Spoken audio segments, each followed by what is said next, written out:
Welcome to Let Me Fix This. Enjoy the video. You begin by ensuring the app declares access fine location in the manifest and prepping a runtime permission flow. Ask the user with activity compat. Request permissions. Explain why you need precise location so they grant it. Once the permission check passes, instantiate fused location provider client in on create and keep a request code constant to match the callback. You do this now because modern Android blocks location until the user explicitly grants runtime permission. Make sure to short-circuit the flow if permission is denied. Once permission is granted, call fused location provider client. Get current location or build a location request for repeated updates.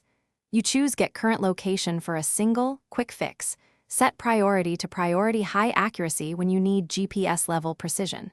If you need continuous tracking, use Request Location Updates with a location callback. Remember to stop updates when done. Make sure to check the return location for null. If null, retry with a slightly longer timeout or trigger request location. Updates to obtain. You finalize by extracting latitude and longitude from the location object and immediately updating UI or sending the coordinates to your server. Do this on a background thread if network is involved. If the user denied permissions, show a concise rationale and offer a button to open app settings or implement a degraded fallback. If things fail, verify device location services are enabled, confirm Google Play services availability, and check Logcat for security exceptions or timeouts. These steps fix most issues.